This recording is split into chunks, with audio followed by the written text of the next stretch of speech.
Muy buenas a todos, estamos aquí un día más en Special One para comentar un bombazo en el caso Negreira, ¿no, Íñigo? Bueno, yo creo que este va a ser el vídeo definitivo.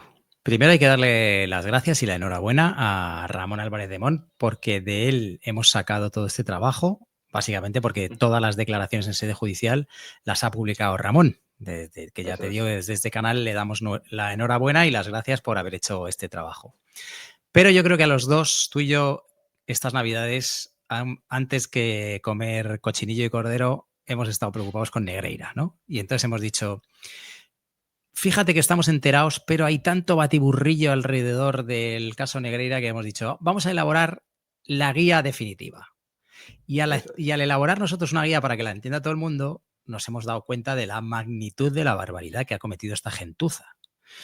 Entonces, ¿te parece que lo vayamos relatando? Sí, total, ¿Quieres porque al decir final algo más? nosotros, no, básicamente, o sea, nosotros nos hemos puesto a analizar todas y cada una de las declaraciones que han hecho ante Hacienda, ante la jueza instructora, etcétera, etcétera, y nos hemos ido dando cuenta de que aquí hay una serie de contradicciones que, bueno, que nos dan una idea de que el caso va a acabar de cierta manera, ¿no? Si todo sigue así. Entonces, antes de empezar, me gustaría rescatar lo que es para mí primordial entender para este vídeo, que es lo siguiente. Habréis escuchado a mucha gente, pues J. Jordi, Mr. Seitanes, vuestro amigo el del Barcelona, que cada uno relata una defensa, un argumento de defensa en torno a la figura del Barcelona. Alguno te dice que no, que es que pagaban por informes. Alguno te dice que no, que es que Negreira se lo llevaba muerto por detrás. Todo esto está genial, pero al final, ¿cuál está siendo el argumento de defensa del Barcelona en sede judicial? Es lo que a nosotros nos importa. Y eso está siendo única y exclusivamente los informes arbitrales, que es lo que vamos a comentar ahora, ¿no, Íñigo? Claro. Entonces, yo empezaría por el inicio de todo. Aquí hay muchos de ellos que cuando les han ido a preguntar en sede judicial, repito, en sede judicial, hay alguno de ellos que ha dicho, ¿pero quién era ese señor? Hay otro que ha dicho, sí nos conocíamos. Entonces, yo empezaría por ahí. ¿Se conocían o no se conocían? La génesis de todo esto. ¿Se llegaron a conocer los Negreira y todos los actores del Barcelona? Pues vamos a ver qué decía el primer presidente de los implicados. A ver qué decía A ver, el señor Laporta sobre si conocía o no a Negreira. vamos a ver. Primera época de presidente, 7 años, según dice. ¿Usted tuvo relación con el señor José María Enríquez Negreira? No. No. ¿No lo conocía tampoco? No coneixia. ¿No lo llegó a conocer personalmente? No el vaig conèixer personalment. No Vale, le conocía. pregunta, No conocía, ¿no? antes de nada, Íñigo, le preguntan sobre los primeros 7 años, es decir, Negreira llega al Barcelona en 2003. Le preguntan que si desde 2003 hasta 2010 había conocido a Negreira. Dice que no. Claro, Vale. cuidado. Aquí hay lo primero que hay que decir. Laporta, en un gesto de caballerosidad y de empatía, declara en catalán, ¿no? La educación por bandera, ¿no? El resto hay que reconocerle que el resto, tanto Roussel como Bartomeu, como tal, todos en castellano, ¿no? Pero Laporta tiene una educación especial que le hace no respetar al resto de los señores del jurado y él dice, ¿yo para qué? Yo hablo en catalán, que es donde realmente me expreso mucho mejor. Y ahí dice no conocía, ¿no? Bueno, pues no le conocía. Entonces, vamos a ver qué dicen el resto. A ver si se Eso conocían. es.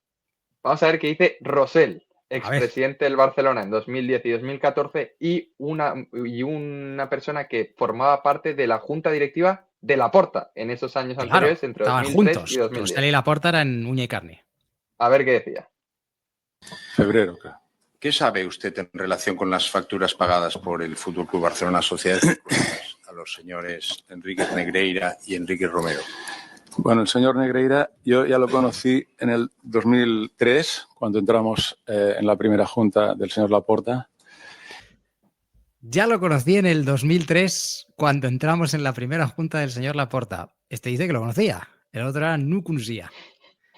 Curioso, primera contradicción Curioso. del vídeo, ¿eh? Curioso. Y aún no nos Ya hemos no hemos puesto. empezado. Ya no hemos empezado. Efectivamente, ¿no? efectivamente. Bueno, yo, visto esto, yo lo dejaría al arbitrario de la gente, a ver si tú crees que se conocían, Pesky, que no se conocían. Bueno, yo estoy convencido que sí, pero poco tiene que ver en esto, ¿no? Al final que cada uno piensa lo que cada quiera. uno en su casa veré si tal. Vale.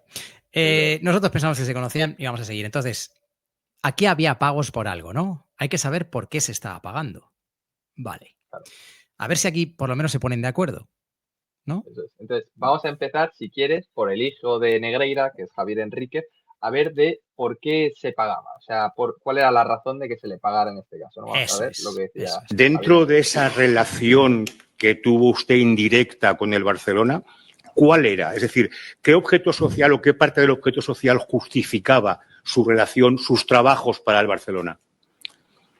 No sé si me explico. Es decir, ¿su empresa a qué se dedicaba que justificara que el Barcelona de manera indirecta se pusiera en contacto con usted y usted hiciera trabajos para el Fútbol Club Barcelona? ¿Hacer informes, por ejemplo? Hacer un asesoramiento deportivo, sí, hacer informes técnicos deportivos. Vale. Pues primera pata. Informes técnicos deportivos. A ver si el resto, ¿no? Los presidentes que pagaron por esos informes técnicos deportivos dicen lo mismo, ¿no? Eso es. O sea, aquí Javier Enríquez nos está diciendo que le pagaban por lo que has dicho tú, informes técnicos, arbitrales, etcétera. Vamos a ver lo que decían. Técnicos deportivos, dice. Eso. Ni tan siquiera dice arbitrales, dice técnicos deportivos. A ver qué dicen Vamos el a ver resto. qué decía ahora Rosell. El primero de todos, en la declaración Rosell, ¿qué decía al respecto? ¿Dónde, quién, por qué alguien me presentó al señor Negreira como la persona que históricamente hacía el asesoramiento arbitral del club? Y bueno, ahí lo conocí.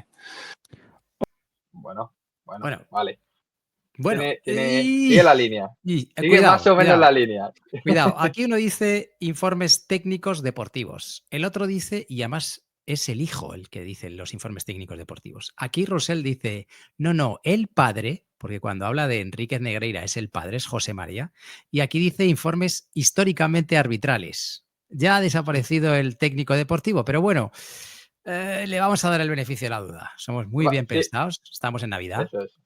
Claro.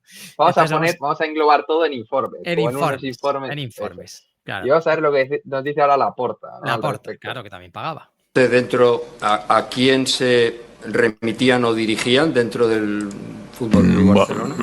Bueno, l'àrea esportiva era, imagino, la receptora d'aquests assessorament, d'aquests anàlisi que feia el... Vale. Imagino. Laporta nos dice más o menos lo mismo, de que el área deportiva llegaba en estos análisis, ¿no? De los que nos habla un poco. Ya estamos ahí, informes, análisis, pero bueno, más o menos lo podemos meter todo dentro del mismo saco, ¿no? O sea, está claro que había informes ahí que rulaban, no sabemos si eran técnicos deportivos, parece que todo porque llegaban al área deportiva, ¿no? Entonces, bueno, pues oye, ya tenemos algo, ya tenemos ahí el cuerpo del delito. Informes y análisis, ¿no? ¿Y esto dónde llegaba, Pesky? Esto nos dice Laporta en el último clip que hemos puesto, al área esportiva. Al área esportiva. Entonces, bueno, vamos a ya le damos el beneficio de la duda de que, venga, eran informes, análisis, no nos vamos a meter muy bien en lo que había en el contenido de esos informes, pero llegaban al área deportiva, que hoy entiendo que serían muy importantes por las cantidades que pagaron, debían ser muy importantes. Entonces, vamos a ver el área deportiva, qué opinaba de esto, ¿no? A ver esos informes, ¿qué les parecía? Tenemos la declaración de Luis Enrique, exentrenador del Barcelona, y de Ernesto Valverde, exentrenador del Barcelona, en esos años. Efectivamente, sobre si le llegaron alguna vez, si no, tal, estos informes, ¿no? Como dice Laporta, al área esportiva. Vamos a ver qué nos cuenta. ¿No le ofrecieron estos informes? ¿Usted sabe si se los pudieron ofrecer a alguien de su staff o, por ejemplo, en el Barça B? No. Durante los 6 años que yo estuve de entrenador, a mí nadie me ofreció informes, ni me enseñó informes, y lo puedo asegurar. ¿A usted? ¿A mí ni a nadie que forme parte de mi staff? La verdad es que yo nunca he utilizado esos informes. Sé que me refiero a que en los clubes suele haber esa posibilidad. En el Athletic la hay, por ejemplo, el club que estoy ahora, en el que estaba antes. En el Barcelona posiblemente la hubiera, pero yo ni lo solicité, ni me los ofrecieron, ni nunca he tenido interés en esos informes porque no los utilizo para mí. Bueno, pues al área esportiva parece que no ha llegado absolutamente nada. No ha llegado nada. Esos informes que eran muy importantes, no sabemos muy bien qué tenían esos informes, pero no llegaban al área esportiva, ¿no? Entonces, ojo, porque ya aquí nos empezamos a liar y quiero que queremos que sea la guía definitiva. Entonces, había unos informes, eso es evidente, eso lo han dicho todos, que según Laporta eran al área deportiva, que al área deportiva no llegan. Entre medias, Rosell dice que los informes los hace el padre, es decir, Eso. José María Enríquez Negreira, y Laporta dice que los hace el hijo, que los hace Javier Bueno, Enríquez. eso no lo hemos puesto, si quieres lo ponemos porque me parece bastante Claro, interesante. porque este es lo siguiente de la guía. Claro. Entonces, Eso es. aquí cabe dudas de quién hacía el informe. Ya sabemos que había informes que finalmente, oye, casualmente, eran informes muy importantes, pues se pagaba mucho, pero no llegaban al destinatario final. Pero vamos a ver quién era el que hacía esos informes. ¿El padre, el hijo, el nieto? Eso es. ¿Nieto Me hay? parece No, nieto. interesante. Este punto es muy importante porque os hemos hecho antes como un preview de este caso, en el sentido de que es el propio Rosell quien nos decía que era el padre, es decir, José María Enríquez Negreira, y luego también hemos puesto un clip en el que el hijo dice que él hacía esos informes técnico-arbitrales. Entonces vamos a poner los puntos sobre las IES para explicar realmente quién hacía y cuándo se hacían estos informes, ¿no? Yo, por tener un hilo cronológico de los hechos, tiraría al hijo. ¿Cuándo dice el hijo en sede judicial que hace estos informes? Pues bueno, vamos a escuchar al bueno de Javier Enríquez. Barcelona.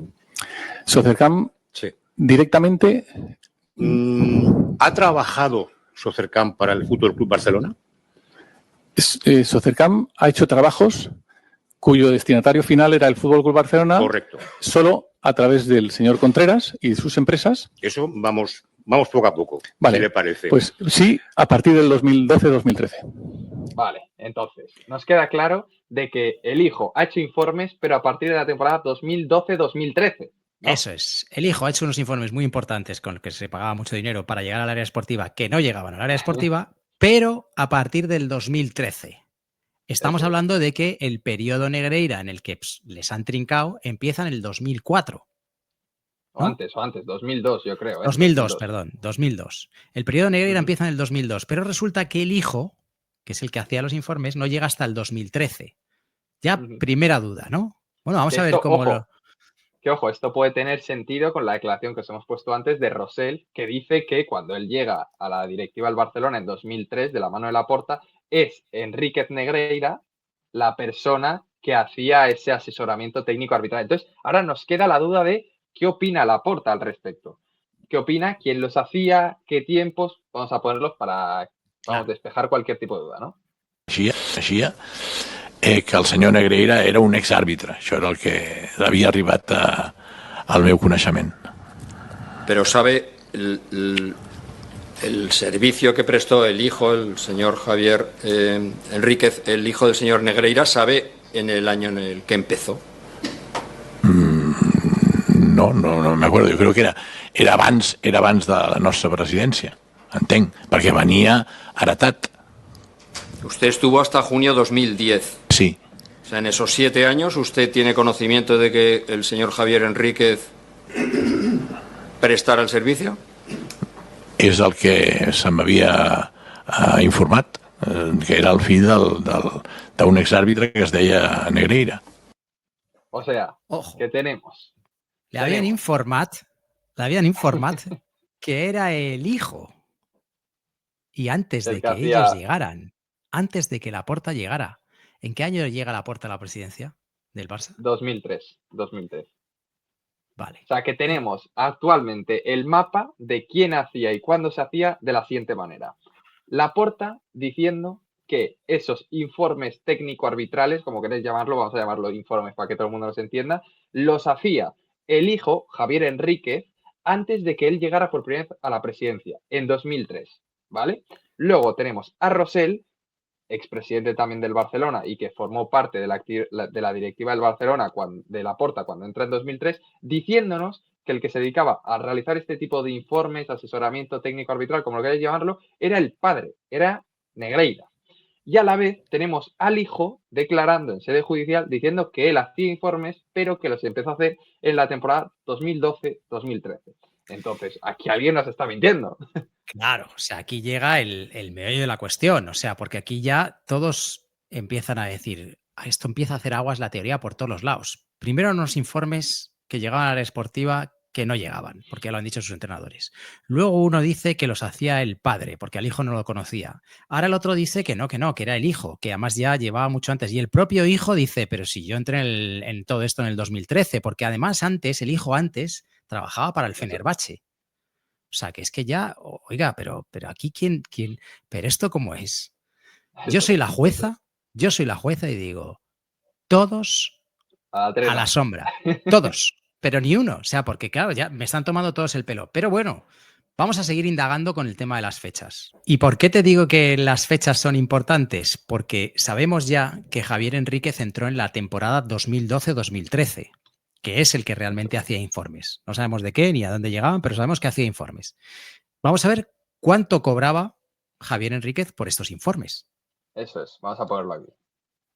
Como han hecho muchos clubes. Esos informes, ¿cuánto costaban? ¿Los informes? Sí. Los informes no tenían un precio unitario por informe. Lo que yo pacté en su día con el señor Contreras era una cifra anual, global. ¿Y esa cifra era en torno a? En torno a 70.000 euros.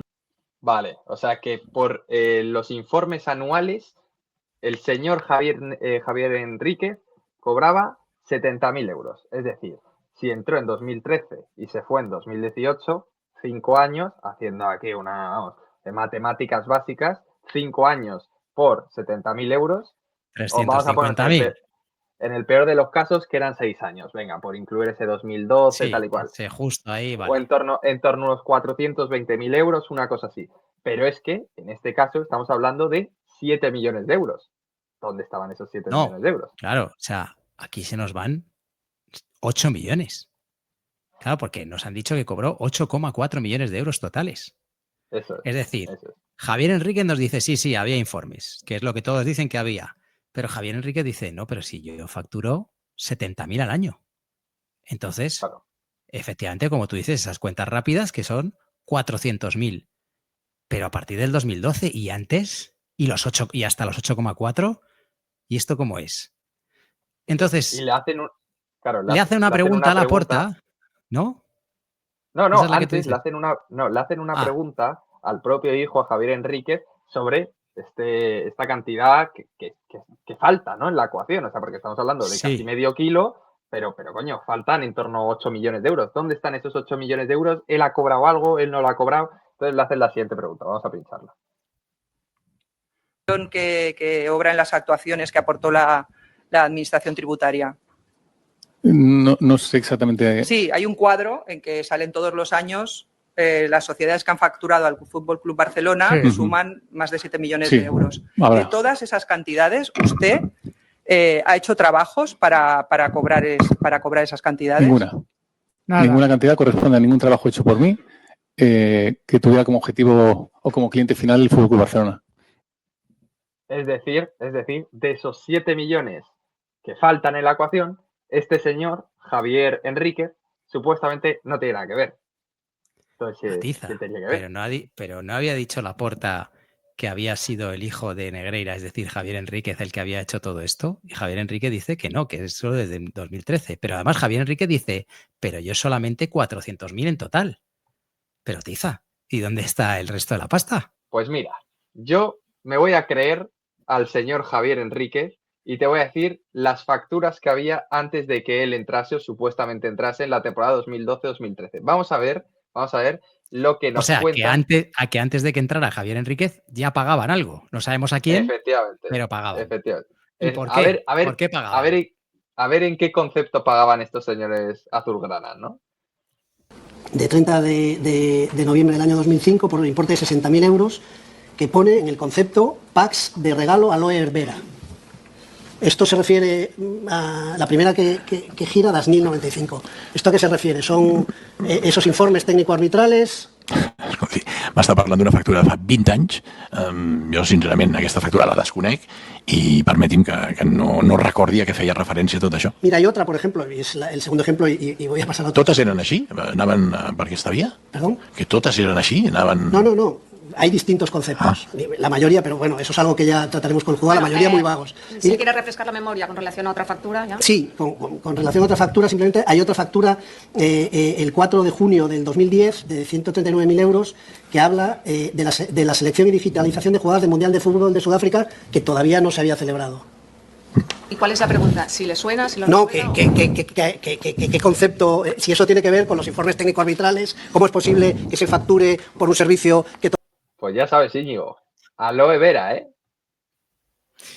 Y informes de un mundial que todavía no se había disputado. Debe ser que son videntes en Barcelona. Sí, total.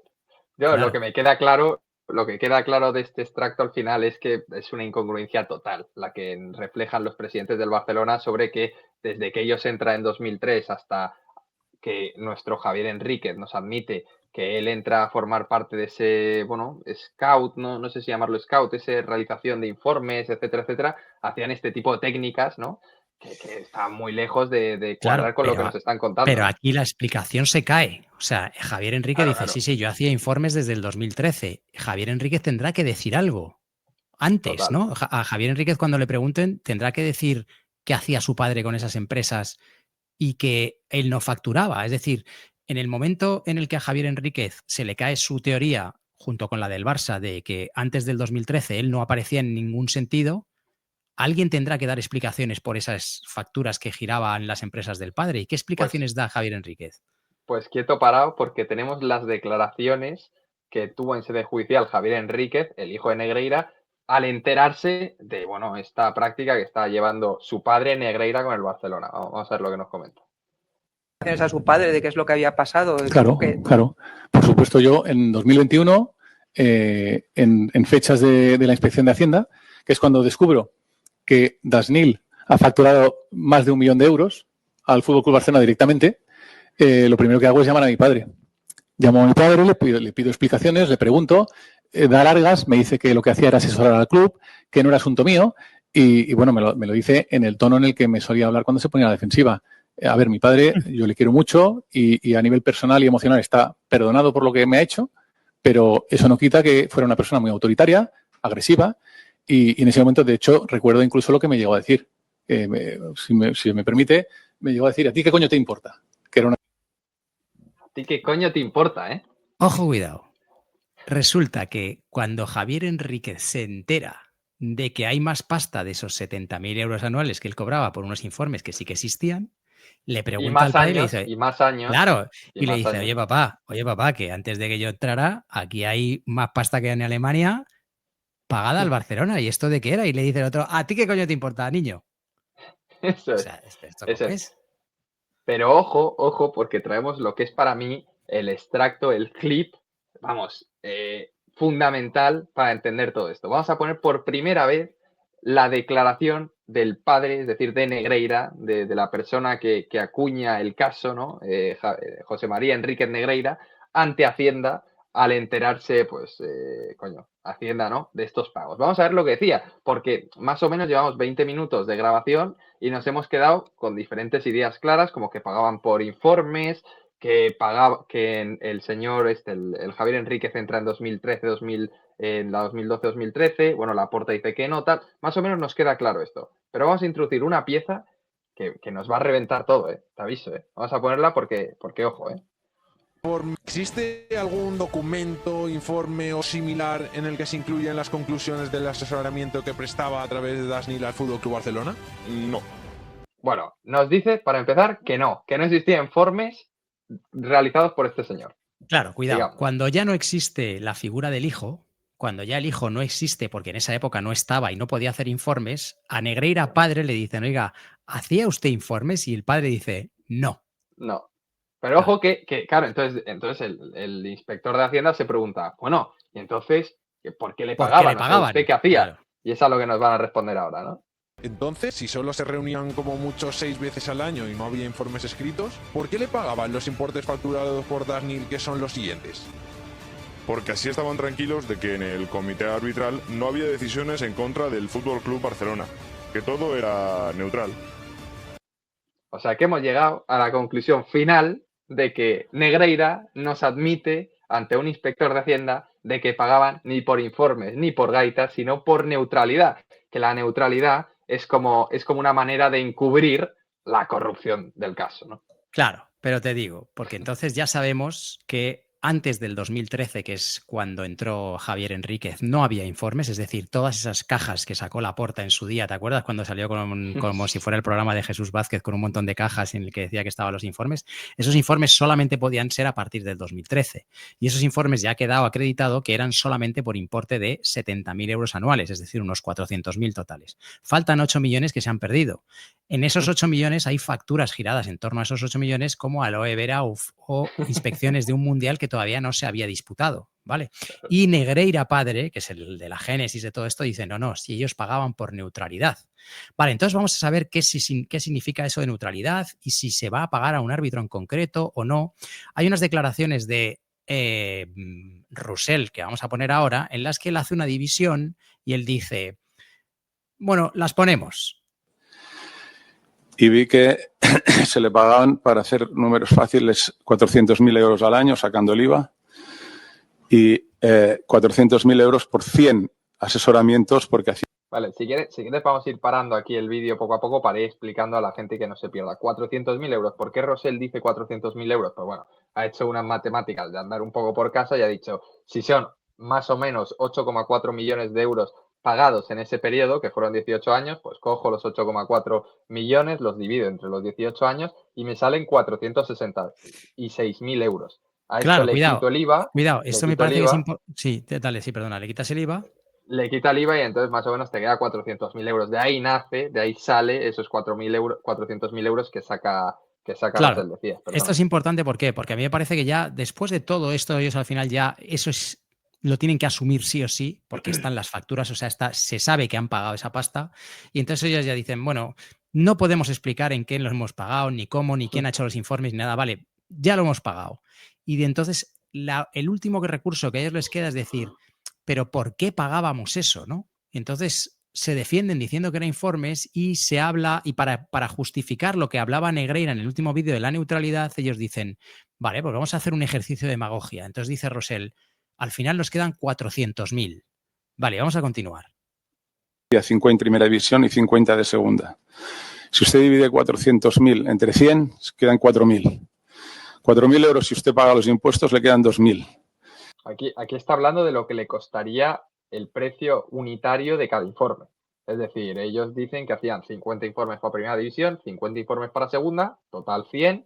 Esos 100 los 400.000 los divides entre 100, te da 4.000, que es de lo que, pues bueno, pero sí, te da 4.000. De ahí le quitas los impuestos y te queda 2.000. Es lo que está relatando claro, Roussel. Para pagar a los árbitros, para supuestamente pagar a los árbitros. Eso es. A ver. De asesoramiento de cada informe, vamos a suponer que de los 2.000 euros que le quedaban, 1.000 se los queda él, ¿no? No hará todo esto por nada. Entonces, ¿qué le queda? 1.000.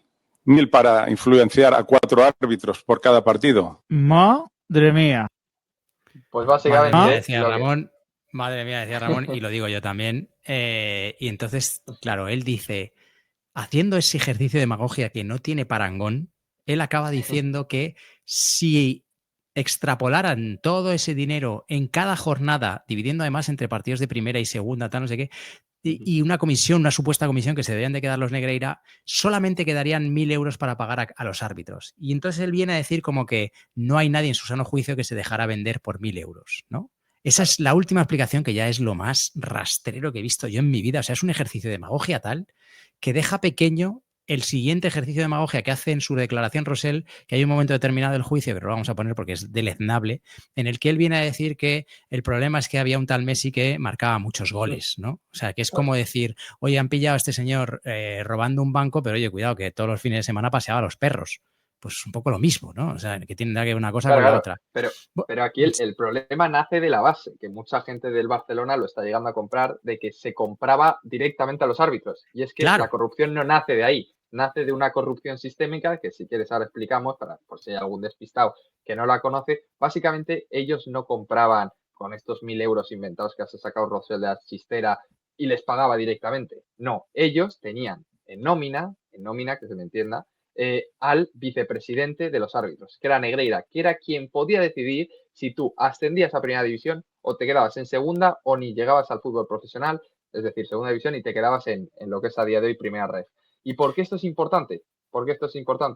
Porque hemos sacado los datos, los números, la media de cuánto cobra un árbitro de segunda división y uno de primera. Pues bueno, aquí estáis viendo que uno de segunda división más o menos son 100.000 euros brutos anuales. ¿Y cuánto es la diferencia respecto a uno de primera? Pues lo estáis viendo ahí. En torno a 200 y 300.000 euros brutos anuales es lo que se lleva al bolsillo un árbitro de primera división. Es decir, más o menos 200.000 y 100.000 euros de diferencia al año. Casi nada. Aquí es el origen de la corrupción y no pagarle 1.000 euros a repartir entre 4 árbitros por un partido contra el Zaragoza. Eso es la corrupción sistémica que decía el juez en su auto, y esta es la diferencia. Un árbitro entre pitar en primera o en segunda ganaba 200.000 euros más, se dice pronto, 200.000 euros más al año. Entonces, por ejemplo, Clos Gómez, en el 2007, años de plomo del Negreirato, no vio esta mano de Messi en un gol que le marcan al Español, el día que se jugaba en la Liga con el Madrid. Fijaros, mete un palmeo al más puro estilo NBA, la jugada acaba en gol, y el árbitro, lejos de anularlo, todavía no había VAR, el árbitro Clos Gómez, lejos de anularlo, lo da como válido. ¿De acuerdo? Okay. Entiendo, Pesqui, que Clos Gómez, después de dar este gol y que todas las televisiones del mundo se hicieran eco de esta imagen, entiendo que al siguiente año, es decir, en la 2008, no arbitraría en primera, sino que se iría a segunda. Cualquier árbitro, cualquier cosa normal en el CTA hubiera hecho que este árbitro hubiera estado un año en la nevera. Pues no, señor. ¿Cuántos partidos pitó Clos Gómez en la siguiente temporada? 20 partidos pitó. 20 Correcto. Partidos que no es baladí. En la máxima élite. 20 partidos en primera división. Es decir, Clos Gómez, al margen de premios aparte, que seguro que le hicieron internacional, arbitraría finales, etc., al margen de todo, Clos Gómez, después de pitar esa mano en la última jornada, al siguiente año se pitó 20 partidos en primera. Es decir, se embolsó 200 y pico mil euros más de lo que debía por méritos. ¿Qué pasa? Que si a ti te llega tu jefe, Negreira, y te dice, oye, esta imagen que acabamos de ver, no te preocupes, porque eso está bien pitado, ¿eh? El año que viene vas a ganar lo de siempre, incluso un poquito más. ¿Qué pitas el año siguiente? Pues lo mismo, básicamente, ¿no? Así que bueno, yo creo que hemos explicado dentro de nuestras capacidades más o menos todo lo que se han ido comentando en sede judicial, cosas como estas finales de reflexión para entender realmente el caso, ¿no? De que no se pagaba a un árbitro pues 1.000 euros y ya, ¿no? Sino que tenía mucho más trasfondo. Así que nada, dejarnos en la caja de comentarios cómo lo habéis visto, si opináis que estamos en lo cierto, si estáis más del lado de que, bueno, este no, hacía el otro en 2012, 2013, un batiburrillo. Y nada, un like nos ayuda también un montón porque estos vídeos, hay que decirlo, Íñigo, llevan mucho curro. Estos vídeos llevan muchísimo trabajo. Hemos intentado hacer una guía definitiva cogiendo las declaraciones de cada uno, confrontándolas unas con otras para que la gente lo tenga claro, porque hay mucho batiburrillo. Al final, tanta declaración, tanta polémica, tanta sede judicial, a la gente le confunden, y yo creo que no hay mejor manera que aclararlo confrontando declaraciones unas con otras y analizando cada hecho por separado, ¿no? Y yo creo que la conclusión a la que hemos llegado creo que es meridiana. Entonces, pues bueno, decirle a la gente que por favor que nos deje su like, que siga compartiendo el vídeo si lo cree necesario, que se suscriba y que seguiremos esta semana con más historias, que no vamos a descansar con este tema, pero vamos, ni un minuto. Eso es. Así que nada, por nuestra parte, poco más que comentar y nos vemos a la próxima. Chao.